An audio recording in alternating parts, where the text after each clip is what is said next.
Never thought you'd make it all the way to 15. I'll drink to that, dude. Yeah, thanks. Hey, didn't you get like a raise from time? Oh, well, I did. Do you remember the last thing I said to you? I'll tell you about it. I'll text you. I'm invested in the story, where it's going. I'm invested in the characters and how they're going. That was you texting me. Oh. Yeah, man. Look, you're doing good staying on track, but I gotta make sure you stay on track, you know?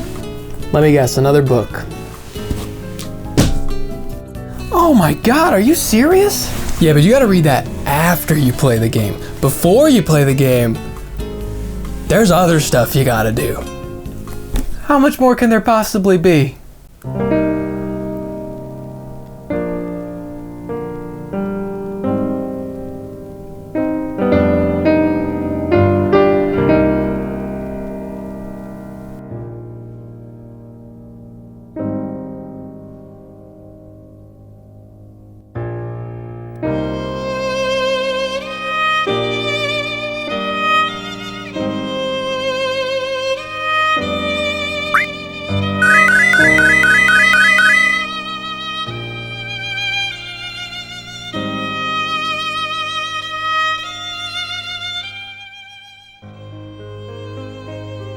It's been a long road, folks, and it ain't done. This is the third Thanksgiving we've had on REFFOID. We've been through the retro age, the 2D golden age, the 3D golden age, the experimental age, and of course the exploitive age for way too long. And since a while ago, we've been in the new age, and I finally decided on what to call it. I want to call it the extended age, as an extended universe. I talked about this in my last video on World of Final Fantasy. The attitude for the PS4 was make every game a big deal and extend its legacy as best you can with updates, DLC, mixed media releases, mobile spin-offs, and all that. There are a lot less games to talk about in this era as opposed to the exploitive era, but there is so much more to say about each of those games. So much more. And no better game can represent this era on its own than Final Fantasy XV. To put it in perspective, every console generation from the beginning has had a trilogy of Final Fantasy games. PS3 was iffy, we had 13 and 14, but 13 was a trilogy in itself, so it kind of made up for it. Point is, the PS4 had 15. That's it. In the place of other mainlines, we had a massive extension to the 15 universe, tons of expansions for 14, and the beginning of a long journey remaking Final Fantasy VII. 15 is the game with by far the longest development history of any of the games. Square Enix went beyond all in to get people hyped and interested in this game's world, and to make it much more than just a single-player game you pick up, finish, and then move on from. And if you know the story, you know it doesn't pay off. But let's not get ahead of ourselves. Today we're going to be talking about every single prequel that came out leading up to 15. That's right, we're not going to be talking about the game on this episode, because we need to spend the time to dissect everything that came before it, because that is a key piece of Final Fantasy XV's identity, is the missing pieces. 15 is famously criticized for having a story that left much to be desired, partially because some important stuff is left out and put into extra prequel spin-off stuff that not everybody saw. But the game is still not without its big fans. Many have gone out of their way to create big guides compiling every little spin-off that's out there, even some of the stuff I never heard of. I've talked to people who have played 15 and they don't know half of these things we're going to be talking about today. Because possibly the biggest problem is that this stuff is not, well, it's accessible, but it's not known. It was around during the news cycle of the Final Fantasy 15 hype era, but that's long gone. If you just buy 15 out of curiosity now, there's nothing telling you about the slew of other stuff that is supposed to enhance the experience. I have to give a shout out to Tropic Hawk 850 in the comments section. Way back on the Lightning Returns video, he linked me to this popular Steam guide that chronologically orders every one of these spin-offs. But then he went a step further and edited his own version of that specifically for me. It's a full list of everything, including the stuff that came after the game, and it's just, he's got notes for like, yeah, this is where it occurs, but maybe it might be best to review it after that. It's like, it was just immensely helpful. Tropic Hawk, thank you for your help on the REFFOID journey. So with that all set, let's begin with trailers. The story begins with a bang. A big bang. Yes, we're literally starting with the creation of the universe. There are a handful of flashy trailers leading up to the game that have little bits of lore in them. I should note now, not everything is going to be super important and directly plot relevant, but we're being exhaustive in this video and we're just covering it all. This is really just an animated 3D sequence, but it was hype. I don't know anything about what this depicts currently, given that it's the first thing I'm viewing, but I think it's the first time we've seen Amano art rendered in 3D like this, and that's cool. Next is the Dawn trailer, not to be confused with Dawn Trail, that's 14. Most of this trailer is just a prolonged shot of a father holding his son and looking sad. The text that appears tells us the stars chose the sun Lucis to be their light, and we see giant beings overlooking them in the end. We're still very vague, but this could possibly be an inciting incident of sorts. Maybe it was at some point, as they tell me it's not entirely canon to the final product.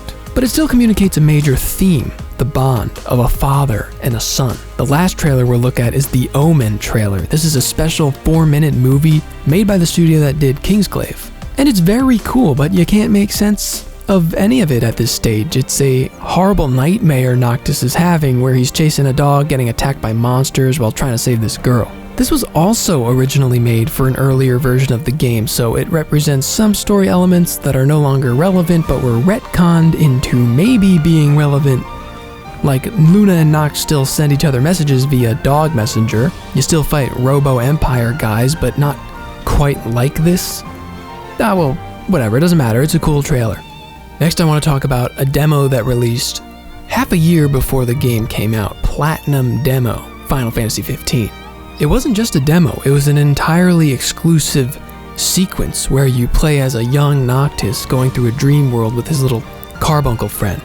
It's not the most important thing, but it sets up some stuff and it's all new content, and they delisted it from the store a year after it was released, so there's no way to play it anymore. But I got lucky. I got extremely lucky. 7 years ago. Oh my god, 7 years ago. I was in college. My good friend and neighbor wanted to come over to play Platinum Demo on my PS4. Now he had an Xbox. I'm pretty sure there was a PS4 in his house too, but I think maybe his roommate brought it with him because he was gone or something like that. I don't know. Point is, he downloaded it on my PS4 when he came over one day to check it out. Because he was hyped for 15, and 15 was not on my radar. I didn't know anything about Final Fantasy. And all these years later, I never deleted it. His save data still on there. It just kept there. And this friend you may know as Eli, aka Krogar Scar veteran from the 14 videos. What a loop around. It's all connected. It's crazy how this worked out, and I was able to play the game, so let's review Platinum Demo. As privileged of an experience this is, it's still a very quick demo that was just meant to give players a feel for the game's world and combat and provide feedback to the devs as they entered the final months of development. You do play as a little child Noctis with his carbuncle buddy who immediately gives you an iPhone and texts emojis to you. I'll admit that gave me some crazy whiplash. To see an iPhone and emojis and text bubbles in a Final Fantasy game, it was weird. Here's another big complaint people hold for 15. Hold circle to auto attack. Hold square to dodge. I've heard people talk about the simplicity of 15's combat, hoping it's not actually that simple in the full game. Not that I'm expecting a lot of challenge in a demo like this, but it is pretty basic. Looks like Final Fantasy has completed its decades-long metamorphosis into a full-on action game. Other than that, you just run around collecting yellow crystals. There's a couple cool sequences. You get to see this giant who I recognize from the Big Bang trailer. You shrink down and walk around a living room. You press these buttons that quickly change the time of day. Not sure if they're like a game mechanic or if this is all just showing off the power of the PlayStation 4. It ends with a little boss fight, and when remembering his father's words of encouragement, Noctis transforms into his current age and defeats the Iron Giant. And you can fight a harder version if you press this button in the back. There are even some unlockable weapons to experiment with, because that's Noctis' thing, is he uses all kinds of weapons. Overall, this is a neat little half hour of game. I love special little demos like that. I would really love to know the reason why it was just erased from the store forever. Why do they love doing that so much?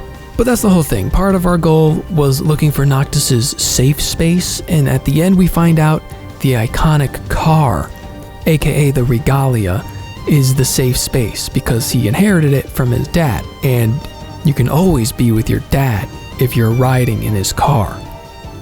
The end. As a bonus, it lets you name your own carbuncle, which would have carried over to the game somehow, and it looks like Eli already named him Frank. So I guess we'll keep it as Frank.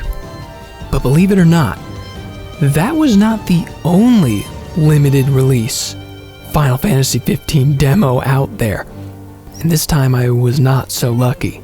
Final Fantasy XV episode Duscae is a more traditional demo showing off an actual chunk of the final game, and you may think that makes it less interesting, but this was released a year and a half before the game came out. It includes unique cutscenes, tons of stuff is changed around and totally different. It's missing some mechanics, and the combat is completely different. Lots of people say it's super interesting and worth checking out, but the only way to have gotten it was to buy the Day 1 edition of Final Fantasy Type 0 HD, which included a code for the demo that expired in 2016. Legend has it, according to people online on Reddit threads and GameFAQs, allegedly whoever was in charge of cutting off the demo date, making it invalid, I don't know who does that or why they would even do that, but the expiration date is not true. These codes were never invalidated, and if you still have a fresh one, they say it still works. I couldn't confirm whether or not this was true until I tried it myself. You might be wondering why I have a copy of Day 1 edition of Final Fantasy Type 0 HD on PS4. I'll tell you in a couple videos. Any seasoned gamer knows that Day 1 editions are a scam. They're gonna still be selling these things years later. Day 1 means nothing. But they're not really selling them 7 years later.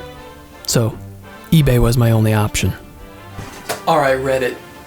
I'm trusting you with my life here. I bought this game that I really didn't like, and it says it expired in March 17th, 2016. Let's see if that's true.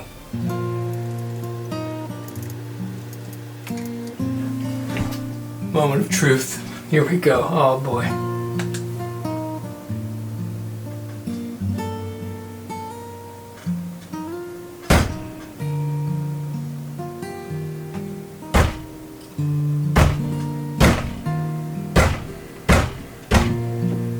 Does that mean the guy I bought it from used it? Or is that just an error message? And it is expired.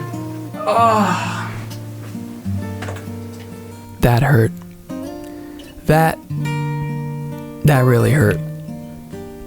The worst was I couldn't tell. The error message said it was claimed already, but I don't know if that's just like a default error code and it actually was expired or not. I didn't know. But I couldn't give up until I did. I messaged every reasonably priced seller of Final Fantasy Type 0 Day 1 Edition for the PS4 on the damn website, and here's how it went. Hi, unfortunately we aren't sure if the code is used or not since we received this as a used game. The game is sold as is, as a whole. You don't know if it's used yet, and the first picture is obviously advertising the code right on the front. Classy. I mean, it's factory sealed, so you'd have to pay more than what it's listed for. You mean if I just wanted to buy the code, I would have to pay more than I would have to pay if I just bought it from you? What is wrong with eBay listers? And I wouldn't be able to get you the code until tomorrow morning, but if you paid $25, we could do that. And then I was like, why can't I just pay the buy now price? We can do that. I'll get you the code tomorrow morning. And then he ghosted me. Wow, eBay sucks. So I tried Facebook Marketplace. I was getting real desperate now, but I found an actual person. You know, not one of these like scalper companies who bulks used games and just tries to sell them for a higher price. This was just a guy trying to get rid of an old game. He was like, I don't think I ever used that code, but I'll give it to you for $11. And I was like, sold. All right, Mark from Virginia, let's try this again.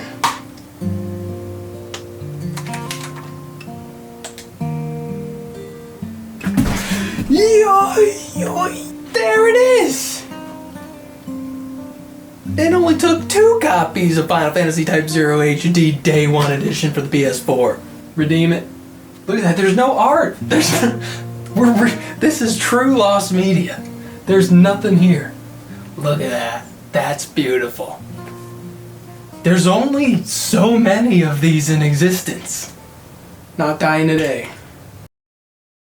Episode Duscae opens with a charming and relatable wake-up scene. A major Noctis character trait you'll catch on to quick is that the guy really likes to sleep. These animations definitely feel early, like they're not quite fully polished yet.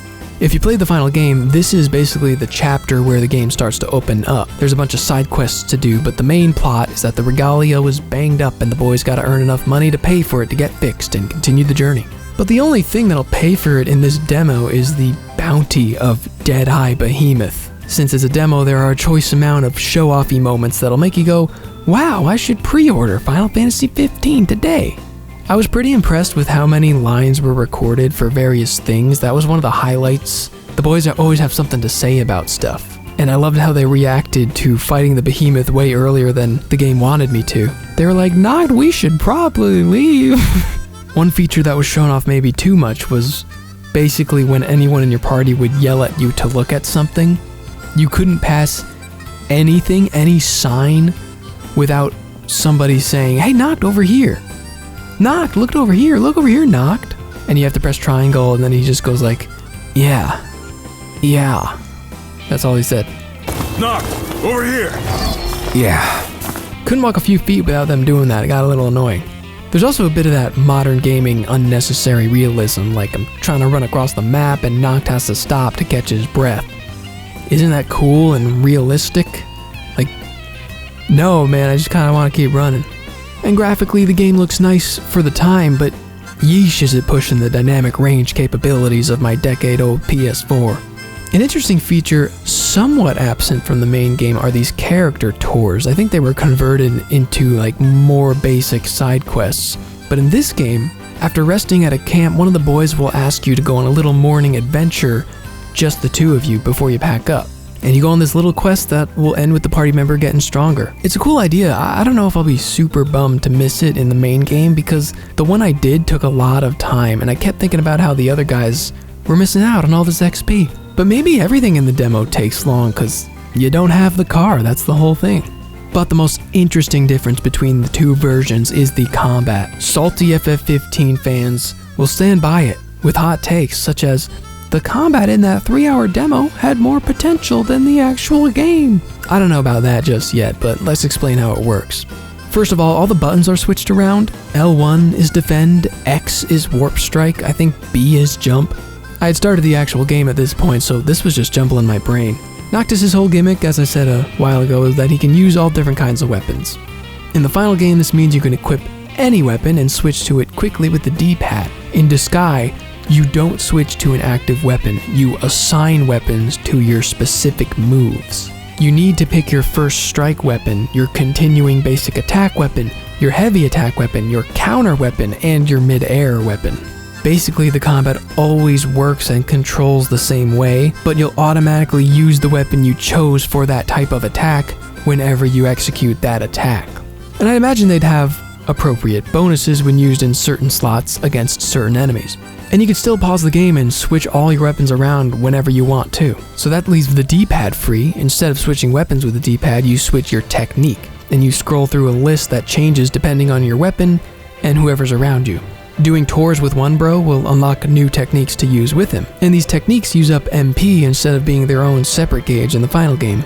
You still get blind side bonus damage and you still do link moves, but the demo actually highlights areas for you to go to execute the link moves, and you have like a certain time frame to get there. Instead of in the final game where, so far, I'm kind of just guessing where I need to go for those. But yeah, this all looks very similar on the surface. I'm sure if we got to see the fully nuanced final version of this combat system, it would be a completely different beast. After realizing this behemoth is too strong, the boys go off and discover a dungeon that leads you to unlock Ramuh as a summon. You can call upon Ramuh only when you're on death's door, but when you do, he just decimates the monster. Summons in 15 are as OP as they probably should be if they were accurate to the lore. So you take Deadeye's horn and conveniently sell it for just enough money to repair the car, and that's the end. You don't get to drive in the car though, which I'm sure was a disappointment to many at the time. They really dangled that thing in front of the gamers for so long. Both of these demos end with you getting the car, but you still can't drive it. It also flashes a little bit of lore that'll give you a taste of the start of the story of 15 at the end. But this is pretty cool. Just that it exists and we can still play it today, even if it requires buying multiple copies of the same game on eBay. Why did it have to be this game? I don't want any copies of this game. I own Type 0 HD 3 times now? I don't even like this game. Should I give these away? I don't want them. I don't want them sitting in my house. We should do like a Discord giveaway thing. If somebody hit me up on there, I'll seriously give it away. I mean, you gotta want it though. You gotta have a desire for Final Fantasy Type 0 Day 1 Edition. I don't even know what else the Day 1 Edition gets you. There's no other codes in here. The disc is the same disc as the other versions, so I don't know. But if you want Type 0 for the PS4, I'll give it away. Both of these. Who the heck even has a PS4 these days anyway? I don't know. We gotta move on. It's movie time. This is the main event of this video. It's the most important piece of this story. It's Kingsglaive, Final Fantasy 15, the movie. All the other things we're talking about in this video matter to varying degrees. Some of them have some plot relevant stuff that's worth looking at. Some of them it's just fun, like these demos and stuff, but none of them are like super important. If we're being honest, Kingsglaive is essential. This movie has the importance of like a critical in-game cutscene. That's kind of what it is, basically. Like, it's just a 2-hour cutscene that's supposed to be in the game, but was just taken out. And if you're thinking that they added in something else to give you the context, they kind of don't, and you're just missing stuff if you don't watch this movie. It's crazy. There's a definitive point in the game when you basically get a call and you find out what happens, because Noctis and his friends are not in the movie. They just hear about what happens on the phone, and quickly the game flashes 30 seconds worth of movie scenes. It just flashes, and you're like, whoa, what's happening? And then it cuts back. And that's all you get. You're left in the dust if you didn't know that there was a movie for some reason, so we're gonna go over it. Quick plot synopsis and review. Here we go. The main character of this movie is Nyx, a member of Our Majesty's titular Kingsglaive. He's voiced by Aaron Paul, so take a guess if he appears in the main game or not. Like I said, Noctis is not in this movie because at the beginning of the game, he sets off with the boys on his road trip to get to Luna Freya and marry her. That's kind of the kickoff of the game. And that's all you know when you start the game. Basically, the events of this movie occur after you start, somewhere in Chapter 1. Up until you get a call informing you of the news, that is. And in case you're wondering, it's pretty bad news. But long before all this, Luna Freya lived in Tenebrae, a Lucis ally, until the Empire took over and kind of forced her and the other citizens under their rule. On that day, King Regis escaped with Noctis in hand, leaving her and her brother Ravis behind. As the years passed, Tenebrae became an enemy of Lucis after feeling abandoned by the king, because they kind of were. A main character trait about Regis is that he will do anything for his son.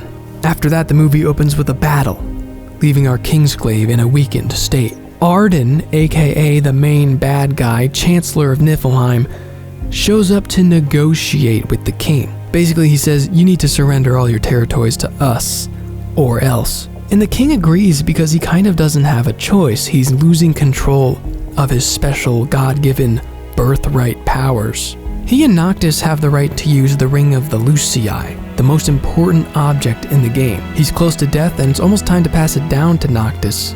But the loss of power is resulting in the magic barrier around the city to get weaker and weaker, so he kind of concedes to the bad guys. A friend of mine pointed out that you can see a portrait of the goddess Etro in the background of one of the scenes as a reminder that Final Fantasy XV at some point was a part of the Fabula Nova Crystallis.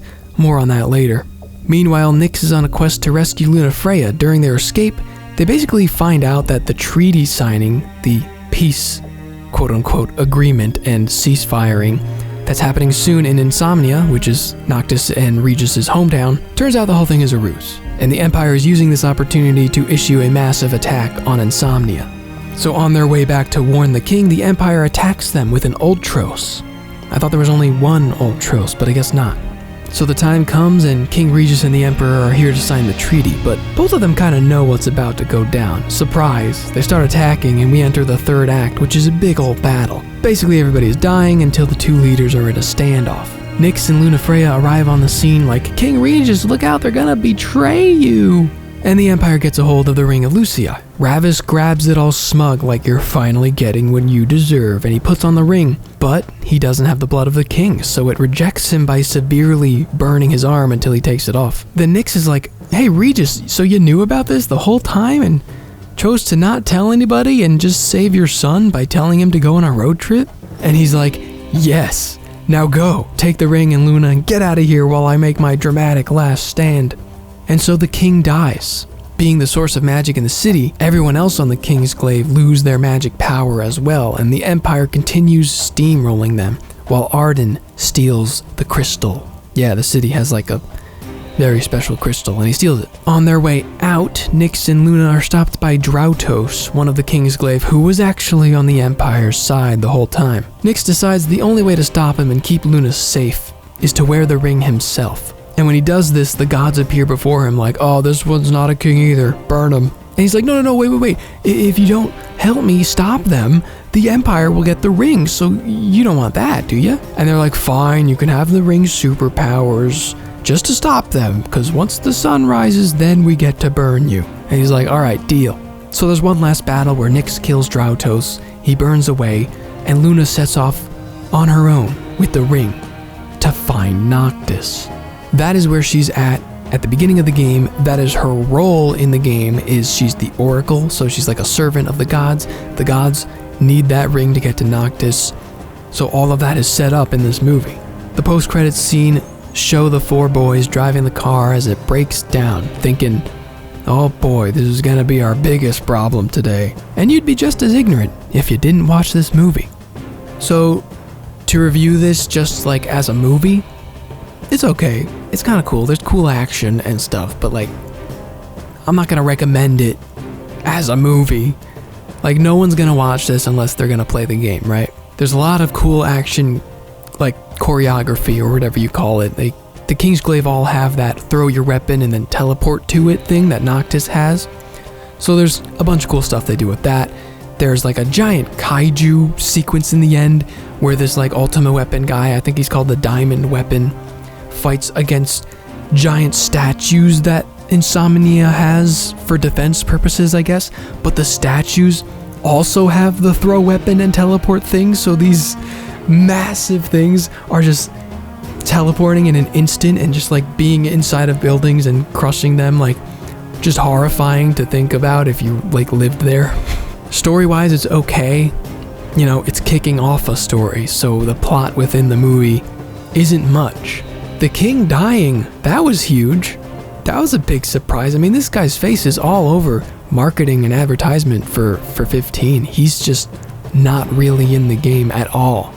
And he seemed like a cool character, like a good king, but also would sacrifice everything for his son, which is a little selfish, but also not, because his son is like the chosen king guy who's gonna save everybody, so he's kind of have to do that. Point is, I would have liked to see more with him. He's dead after this. He does not come back. He's dead. And as the main character, Nyx, I don't really remember much about him at all. Aaron Paul, great actor, does a good job, but he's just kind of like the savior character who's definitely gonna die in the end, and then he does, and it's like, all right, bye.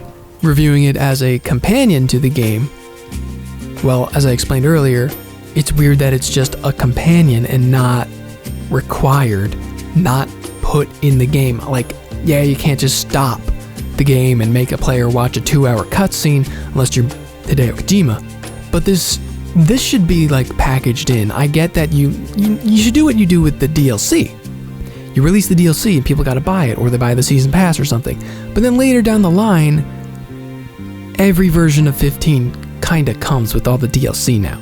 The PC edition, the Royal edition, you get all that, and it's cheap. It's like $15. So you should have done that with the movie. I don't know if it's had a theatrical release, but it's still just rentable for $4 on Vudu and YouTube and Amazon.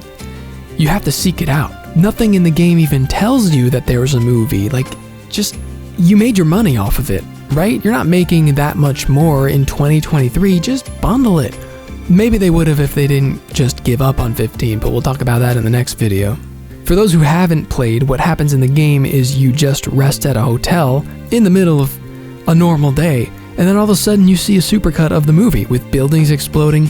You see the king get stabbed real quick, giant monsters are fighting, and then it just stops, and you're like, what is happening? And it just cuts to Noctis waking up.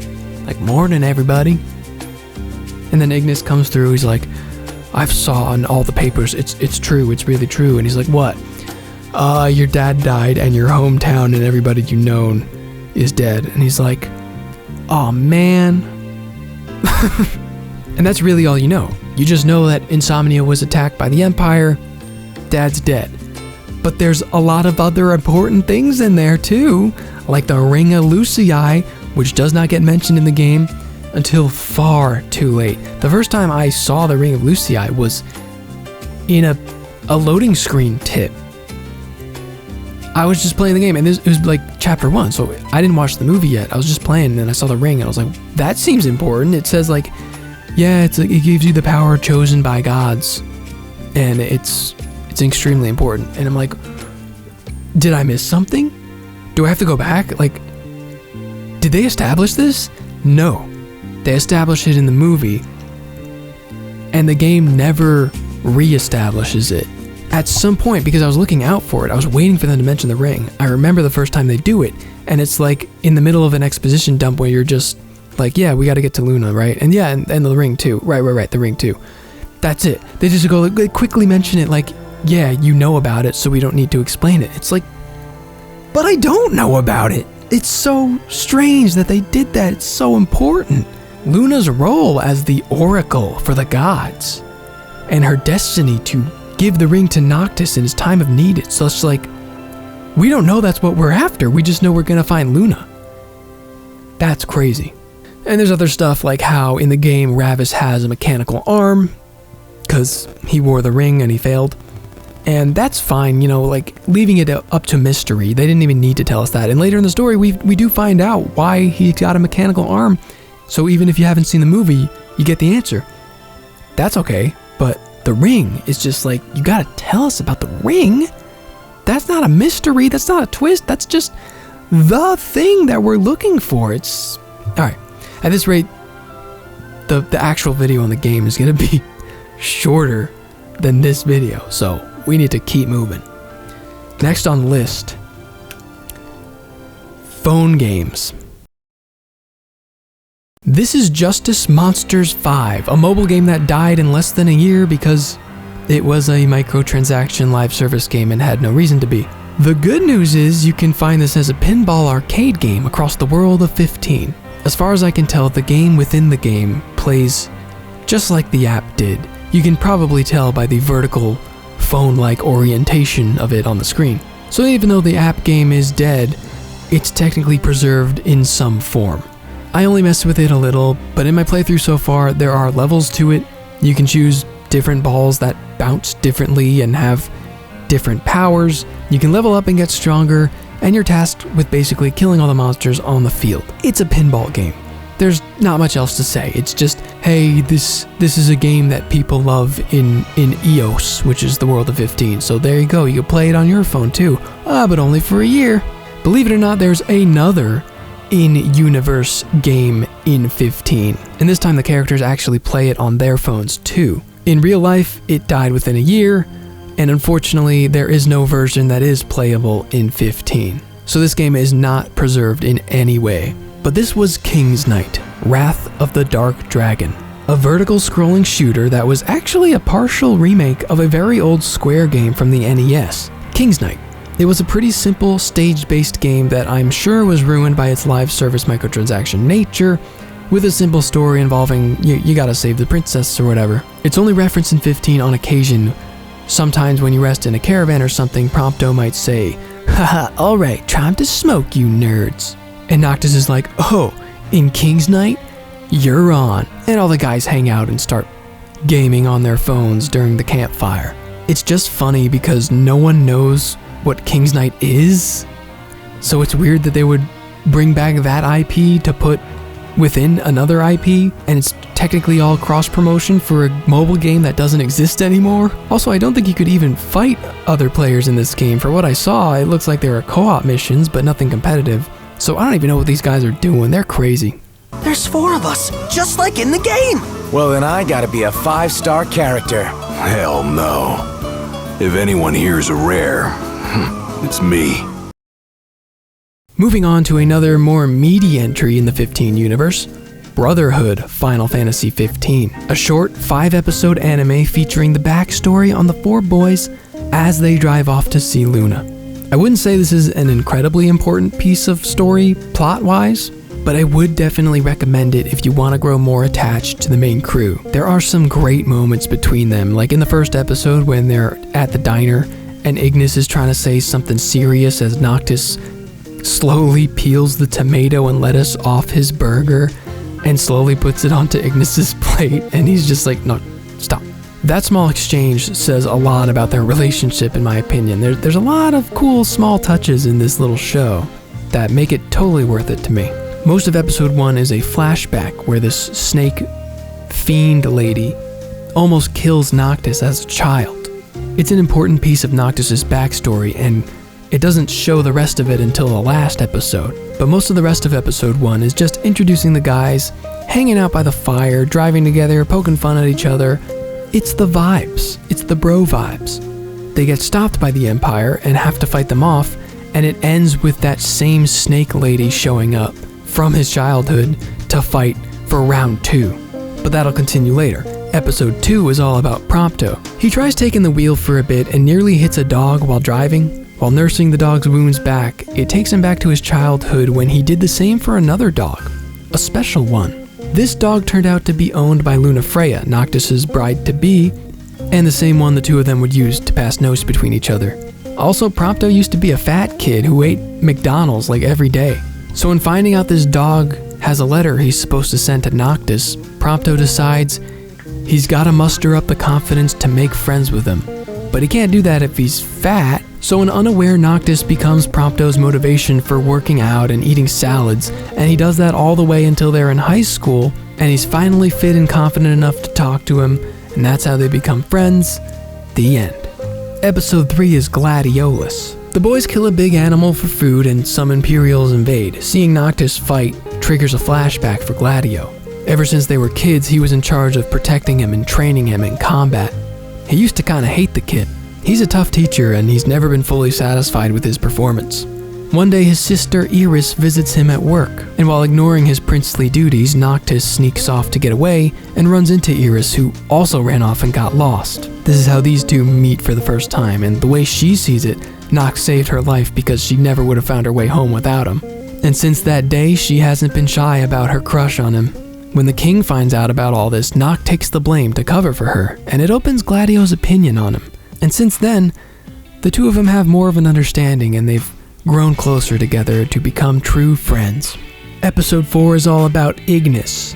It seems Ignis has been Noct's personal cook for a very long time, and he even cleans up after his parties too. He's basically like a servant, or a royal advisor, I guess, something like that. And Noct has been spoiled his whole life, so he hasn't exactly been cleaning up after himself. Certainly hasn't been cooking. So Ignis keeps pressuring Noct to learn to live on his own, or else he'll be brought back to the castle. For a while now, he's been trying to perfect a recipe that Noct can only vaguely remember from his time with Luna in Tenebrae, and this becomes a reoccurring thing where he's constantly trying to bake and replicate what Noctis had, only going off of his description of his memory, so it's not really working out. Meanwhile, between exams, training with Gladio, and his dad being sick almost on his way out, the pressure builds up and he gets into a big argument with Ignis. But the next day, Ignis comes home to the apartment to find that Noct did the work that was asked of him, and even tried to cook for himself, and failed. So the two of them reconcile over some cup of noodles. Not branded yet. And the episode ends by coming back to the present during their stay at a hotel. Ignis once again attempts to bake that dessert, but it still isn't quite right. Perhaps the quest to perfect this dish symbolizes Noctis' own quest to come of age and earn his place as king. He's not quite there yet. The final episode is a continuation of the first, getting the full story on the Snake Lady. If you're wondering where Noctis' mom is, she was killed by the Fiend right before King Regis swooped in and saved the day.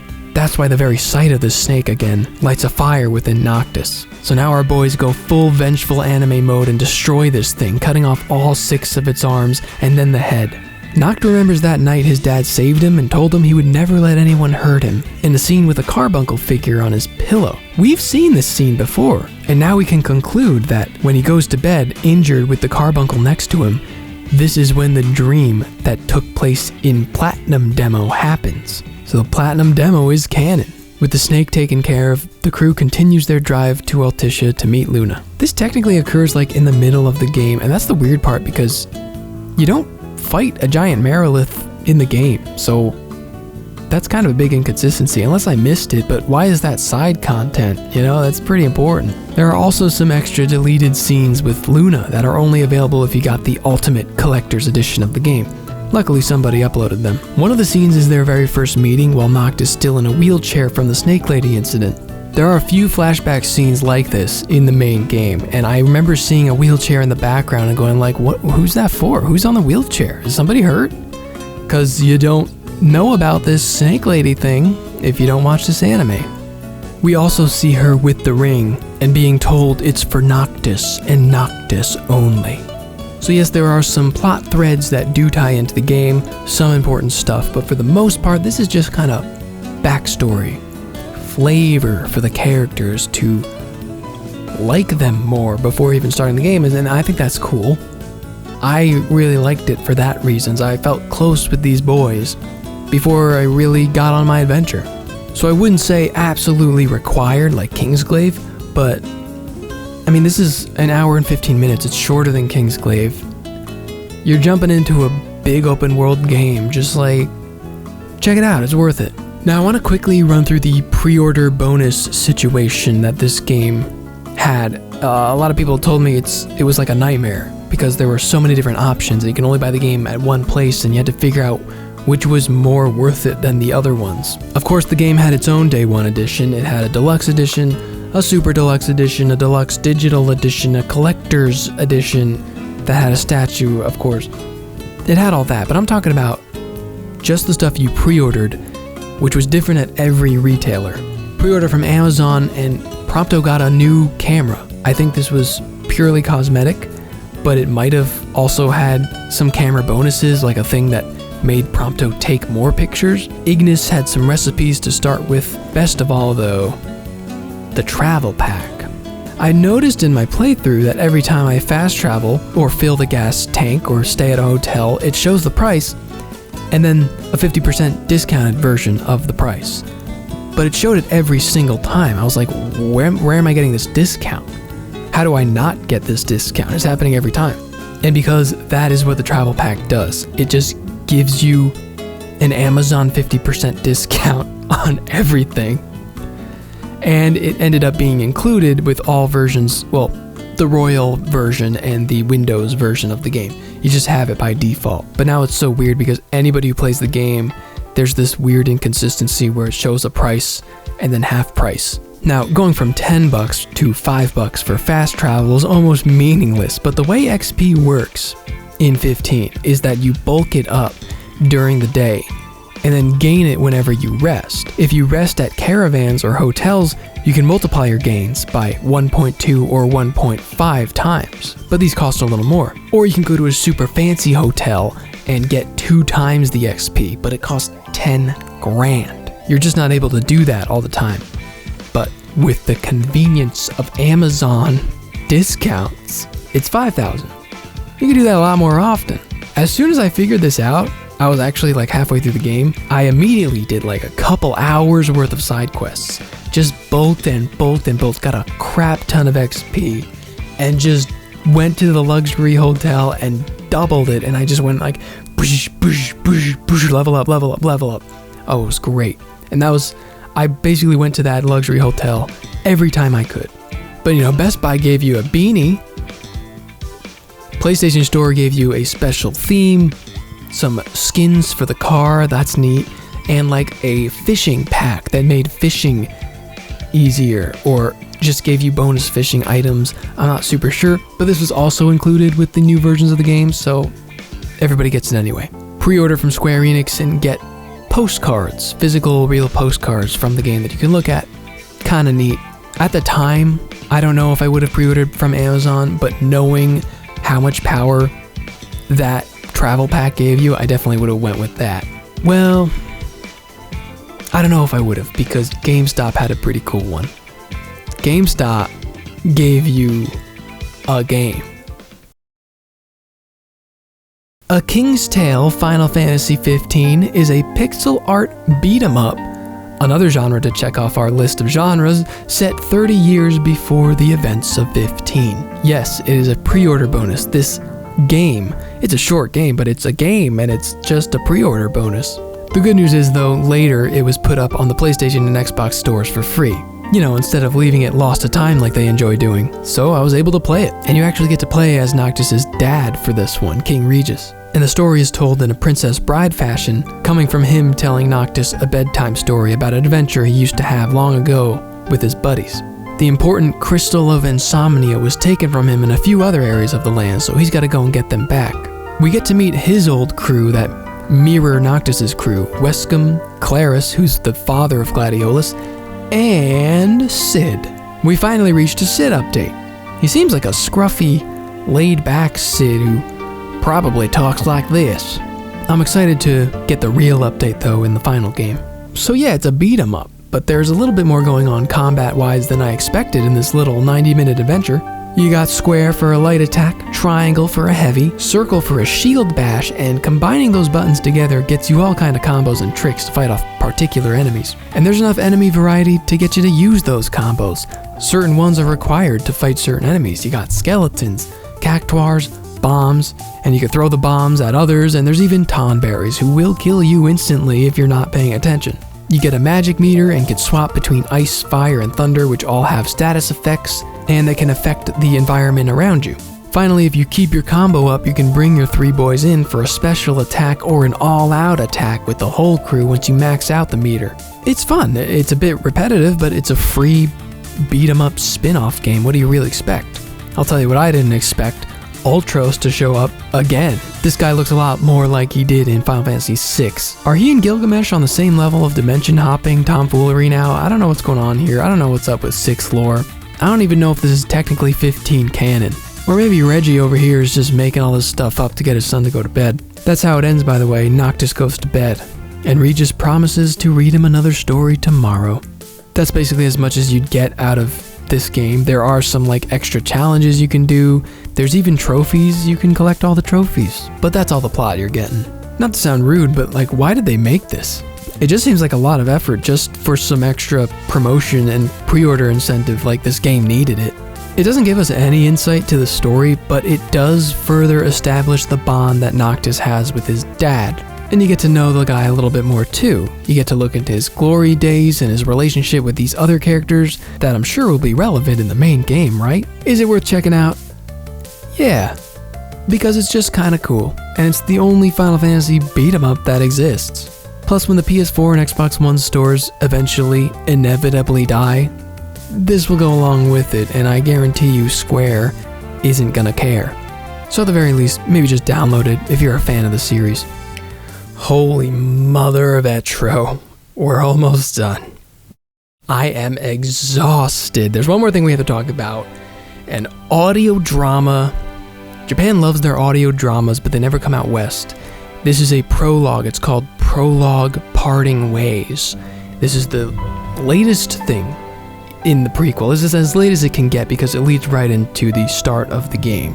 The audio is only in Japan, but they did officially release the script in English, so we have that. Let's take a look. So Prince Noct is getting ready to go to Altissia, where he'll meet his bride-to-be, Lady Lunafreya. I feel like this is the third time I've said that in this video. Things are getting a little redundant, but this is just basically the day before it all happens. Ignis drives him to the Citadel to have one last talk with his dad, the king, but when they get there, he's busy in a meeting and he won't be able to. We run into Iris, sister of Gladio. We saw her in Brotherhood. She has a huge crush on Noctis. She congratulates him on his wedding, but she does it with a hint of sadness in her demeanor. She is not taking the news super well that Noct is probably spoken for now. Noct and Ignis go back to his room to start packing up for the move, where they reminisce about the good old days where they used to sneak out together. Ignis is clearly the smart one of the group, but he still took the fall for Noct whenever they got caught for sneaking when they weren't supposed to. Ignis finds a little carbuncle figure that's very nostalgic to Noct, and he references that it's not just any lucky charm. It saved your life. To which Noct replies, maybe in my dreams.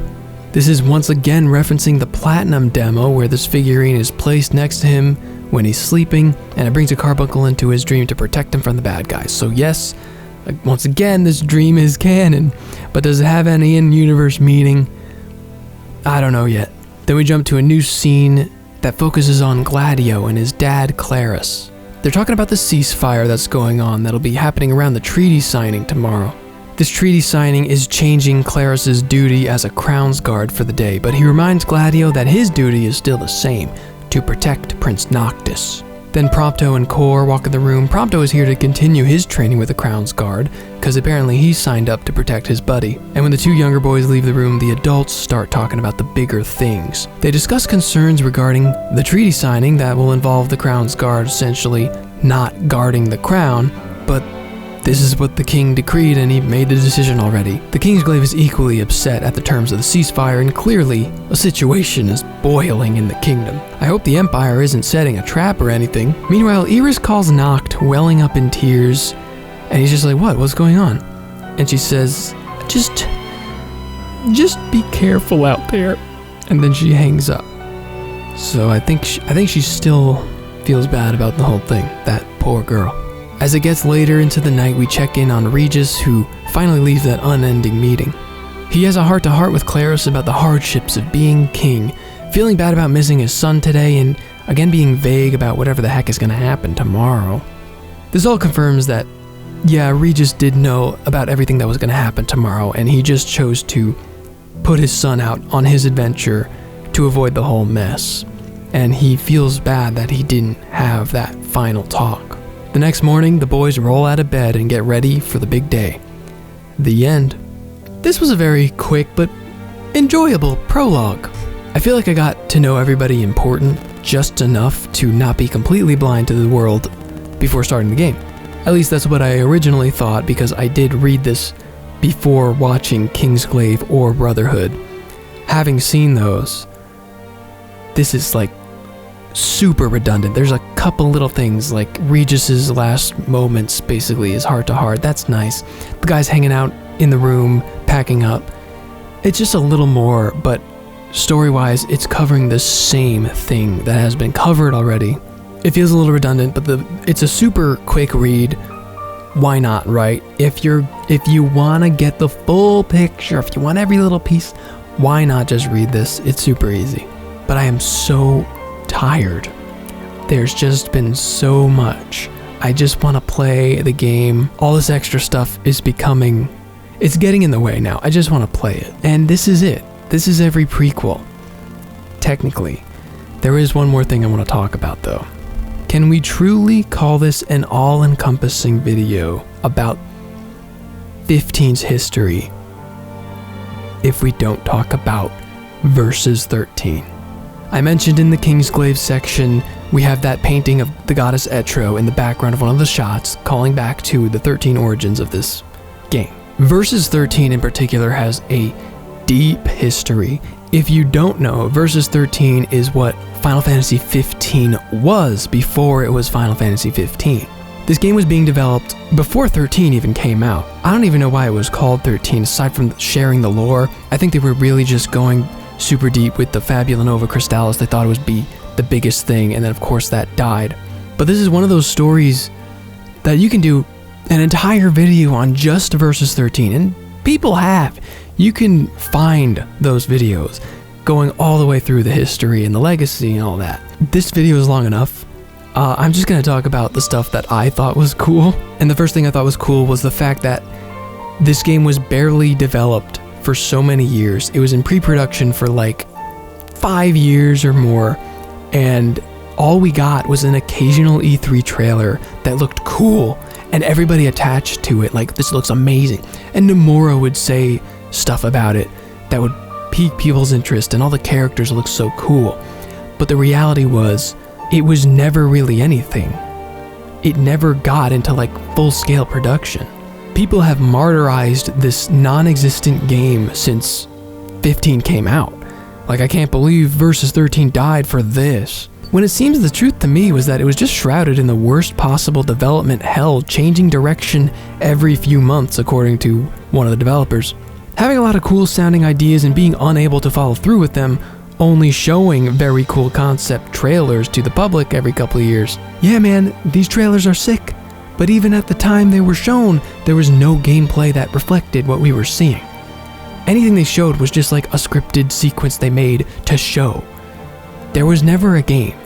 People were strung along by early concept trailers for a PS3 game that lasted the entire lifespan of the console until Square just said, okay, we're gonna hunker down and get this damn game out on the PS4. And then there was that fateful E3 2013 trailer. I remember it. I was there. I was watching when another Versus 13 trailer came out. I didn't even know what Versus 13 was.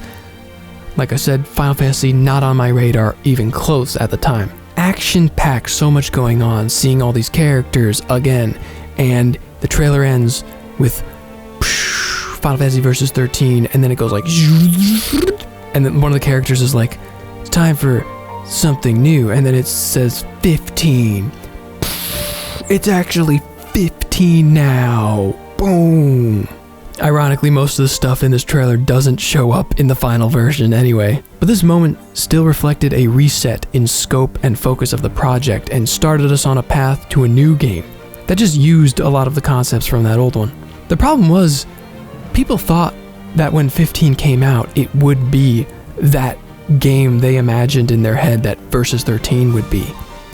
But it wasn't. It was something different. In a lot of ways, 15 was doomed from the start. It was going up against 10 years of high expectations set up by a different game that wasn't even going to deliver on those expectations anyway. This also marked the moment Tetsuya Nomura stopped directing the game and handed it off to Hajime Tabata, director of Crisis Core and our favorite, Type 0. And he took it all the way to the end. Well, not quite the end, but that's for the next video. I bring this up because when Nomura passed it off, so did his team, the Kingdom Hearts team. And at that same E3, we got the first ever trailer for Kingdom Hearts 3. Also featuring events that wouldn't end up in the final game. Isn't that funny? This project was holding KH3 back. And after reading about all the concepts Versus 13 was gonna explore, and now having played KH3, something tells me those two were gonna overlap a bit. Nomura wasn't making 3 because he had to make Versus 13 first. That's like the main reason 3 took so long to come out? And is that sort of crossover not something Nomura would have gone for? You really think that's too far-fetched for Kingdom Hearts, really? Nomura's the kind of guy who just gets ideas and puts them into whatever he's working on, and one of the themes of Versus 13 was reality and fantasy. And that is a huge theme in the current ongoing Kingdom Hearts story. The Kingdom Hearts fans know what I'm getting at. Let's stop beating around the bush, let's get to it. In the 1999 classic animated film Toy Story 2, it opens with a cold open featuring Buzz Lightyear going through space and fighting off robots and eventually making it to Zurg. He loses the fight only for the camera to pull out, revealing it was all just a video game being played by Rex. This moment is cleverly referenced in Kingdom Hearts 3 upon entering the Toy Story world. You get slapped in the face with a CG anime cutscene. The flashiest CG anime cutscene you've ever seen, only for it to be a commercial playing on the very same TV being watched by the very same dinosaur. All those people who complained about it being out of place, they're not true Toy Story fans. This commercial was for an in-universe game called Verum Rex, that's Latin for the true reigning king. And it stars a young man who wields all different kinds of weapons, and his name is Yozora, which is just a Japanese word, Yozora, which translated to English means night sky. Hey Google, what does Noctis Caelum mean when translated Latin to English? Night sky, night sky, night sky. Night sky. Well, isn't that interesting? This trailer has been dissected to death, showing the similarities between these other characters and the ones that appear in 15/Versus 13. Nomura's not exactly being subtle about this. Well, maybe he's being a little subtle compared to what he did next. Massive spoilers ahead for Kingdom Hearts 3 and its DLC.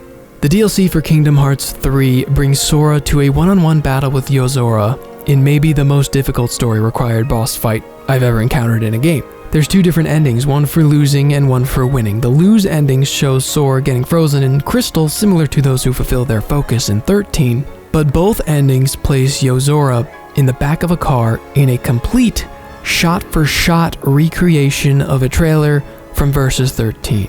And that is leading us into Kingdom Hearts 4. The Final Fantasy XV prequel iceberg goes so deep, I had to talk about the sequels of a different franchise.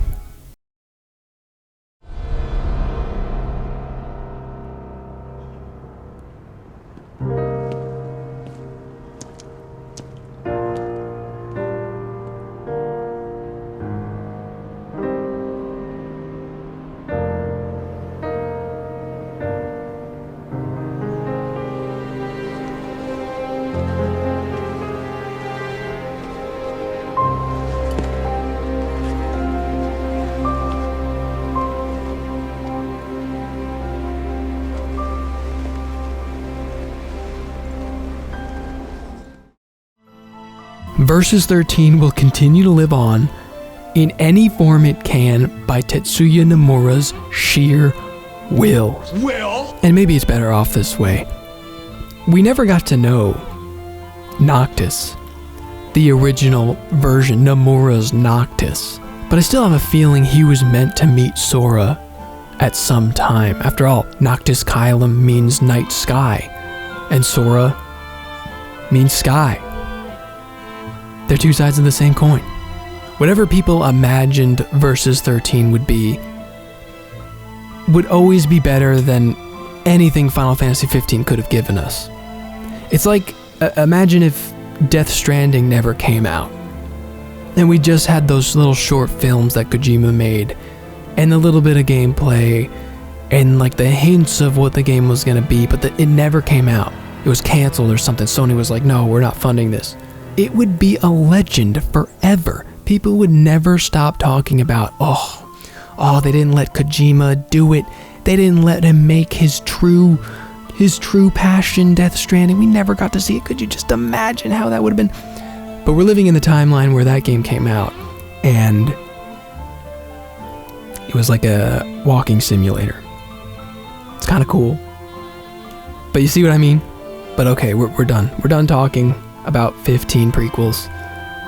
I've done this so that my next video can be about the game. I don't want to be another video talking about all the baggage that 15 has.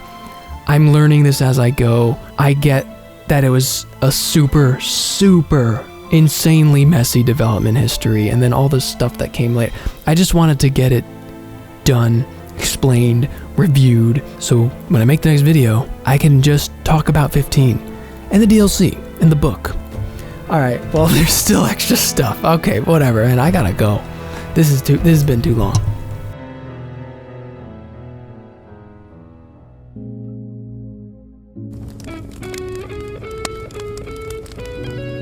$15 taking longer than you thought, huh? It's not looking great, man. Did you even make it? I don't have the answer to that. What? Why not? Because, man, I'm a figment of your imagination. I've been gone since Lightning Returns. Dude, you've been playing Final Fantasy non-stop for like 1,000 days. You're going crazy. You think I really drove by here in a tiny car and picked you up and brought you here? Where's here? This is the same room we've been in this whole time. This fire isn't real. I knew the fire These noodles wasn't aren't real. even cooked. I knew the fire wasn't real. Oh God, no. I'm starting to fade away. I feel it. No, you can't go yet. I just need to know if we make it. I just need to know if I make it. Dude, I can't.